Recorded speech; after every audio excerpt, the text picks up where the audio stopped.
Our top story concerns the super bloom of poisonous mushrooms currently occurring in northern and central coastal California. This is an unprecedented and ongoing mushroom poisoning event. As of the recording of this video in early February 2026, there have been 40 hospitalizations, 3 liver transplants required, and 4 deaths as a result. The super bloom of deadly mushroom fruiting bodies was brought on by milder than average temperatures and higher than normal rainfall amounts, and it's likely that all of these mushroom poisonings were caused by the deadly deathcap mushroom, Amanita phalloides. If you learn to identify just one mushroom in your life, make it the deathcap. Note the smooth, pale yellow top, the prominent annulus or ring on the stem, and the bulging base or vulva. The deathcap mushroom is the world's most dangerous mushroom. It's responsible for 90% of the annual mushroom poisoning fatalities, and it is spreading around the globe. Originally native to Europe, it is spread through horticulture on the roots of trees, and now it is naturalized in several areas and spreading by spores. Here's the map of observations of the deathcap mushroom on the Inaturalist website, and here is a map of the proposed range of the deathcap mushroom in the future. Keep an eye out, there might be a deathcap mushroom coming to an oak tree near you. There's not a whole lot we can do about it. It's really just a matter of public education at this point. Don't get murdered by a mushroom. In addition to the weather bringing on an unusual amount of mushroom fruiting bodies, there's also a cultural component to this mushroom poisoning event. Some of the victims were from Asia, confusing the deathcap mushroom for the edible paddy straw mushroom back in their home regions. And some other victims were from Mexico, possibly confusing the deathcap with the gopher American Caesar mushroom, or Amanita tusa. It's a good reminder not to mess around with a big white mushroom. Big white mushrooms can be difficult to identify and are often toxic, if not deadly. All right, let's take a look at the numbers. In the United States, we get our toxic mushroom exposure data from the National Poison Data System.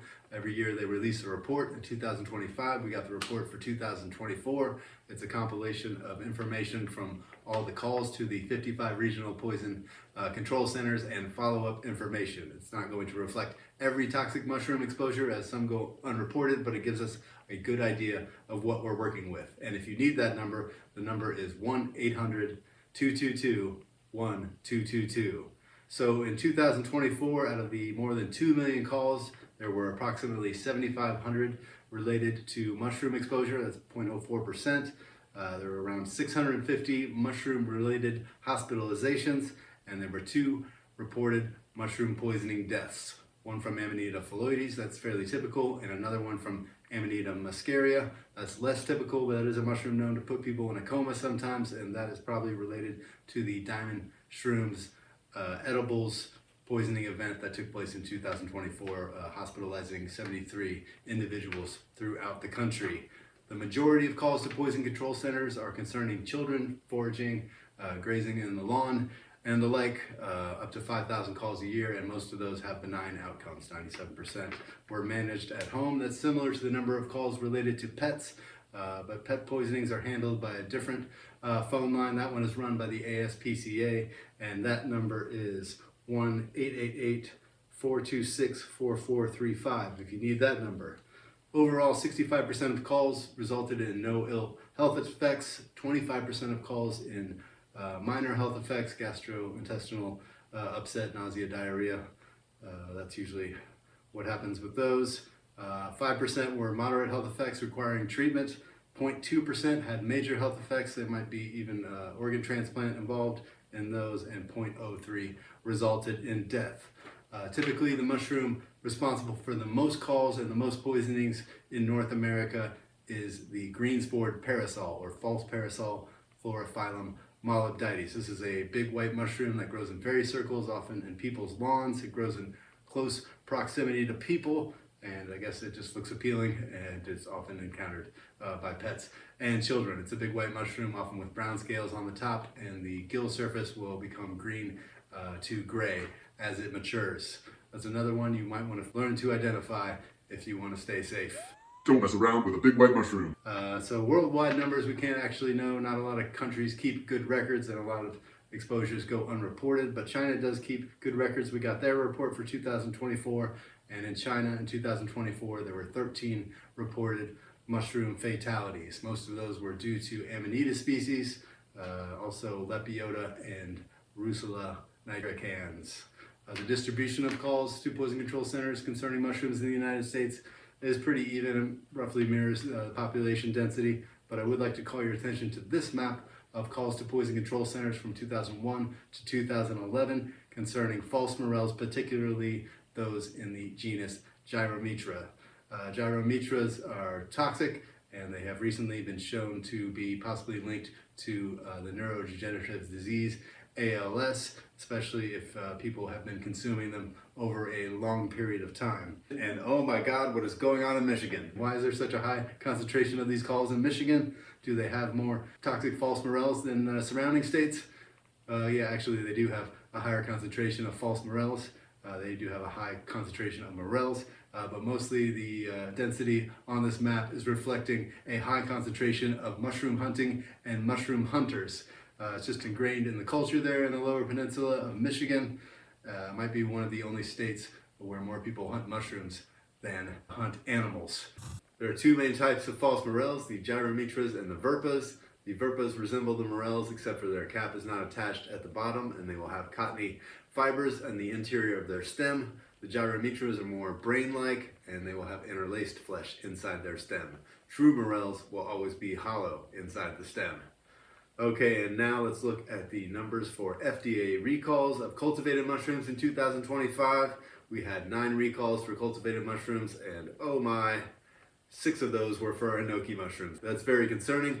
Let's look into that a little bit more in our follow-up story. Enoki mushrooms are subject to Listeria contamination due to their moist growing environment. Their tightly packed nature, that's a lot of surface area for bacteria to propagate, and they're also shipped in plastic bags, often long distances. And part of the problem with this mushroom is that people will often just lay the Enoki mushrooms in their soup bowl and then pour hot broth over the mushrooms. That's not going to be enough to get rid of the Listeria. You might recall the Dave's Sushi mushroom poisoning event in 2023 in Bozeman, Montana, where 51 people were sickened and 2 people unfortunately died after eating morel mushrooms that just had a hot broth poured over them. Hot broth is not going to be enough to cook a mushroom. Please be careful. Listeria can be dangerous, especially for pregnant people and those who are health compromised. So you do want to check the FDA website if you have any concerns about your mushrooms. There'll be recalls listed there, but I don't want to scare people away from the Enoki mushroom as it is a superfood. There's a famous Nagano, Japan study, an epidemiological study covering 15 years showing that Enoki farmers had reduced cancer rates compared to the surrounding population just by virtue of eating more Enoki mushrooms. There's also a double-blind human study in 2023 showing that Enoki mushrooms could improve and revitalize the skin. There's other studies indicating that Enoki mushrooms might have cognitive benefits, might help regulate blood pressure and lower cholesterol, and might also support your immune system. So here's what you need to do to stay safe. You want to think about cooking mushrooms just like you would cooking chicken. You want to get that internal temperature up to 165 degrees Fahrenheit. That's going to kill any Listeria present, and that will be completely fine. After that, you see sometimes people will cut the Enoki bag an inch or 2 down and soak them in vinegar for a while. That's not going to kill all the Listeria. We'll be right back with our closing story right after a word from our sponsor.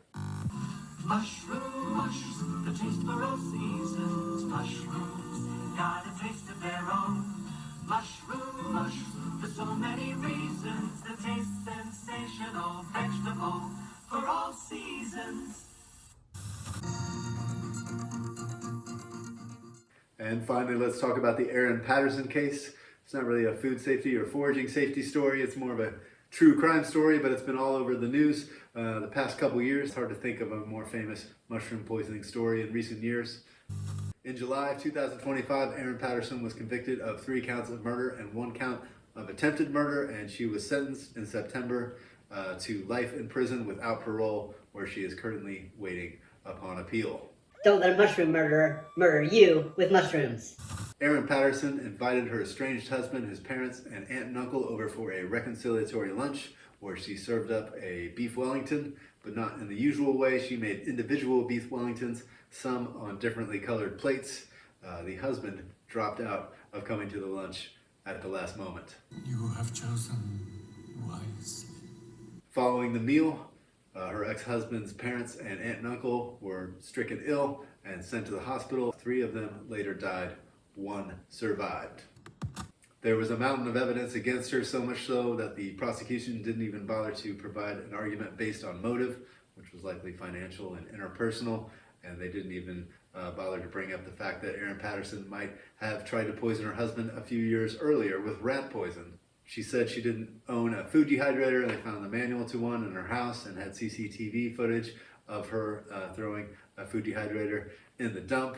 She went 73 miles to an Asian grocery store to buy some dried mushrooms. That was a total red herring. She tried to wipe her phone and computer, but they eventually got her records and they found out she had set up notifications on Inaturalist for the deathcap mushroom, and on 2 occasions had driven more than 10 miles from her house to try to locate and find these mushrooms, and she did, and brought them home, put them in the dehydrator, and added a huge amount of deadly deathcap mushrooms to her beef Wellington. So just an awful, tragic story involving a seriously deranged person.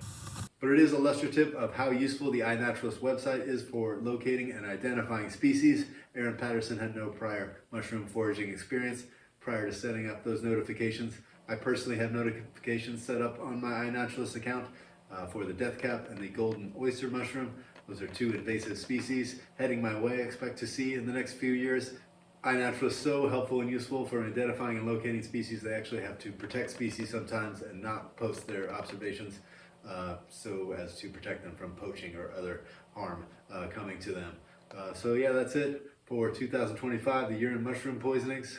Don't murder anyone with mushrooms. I'll see you next time.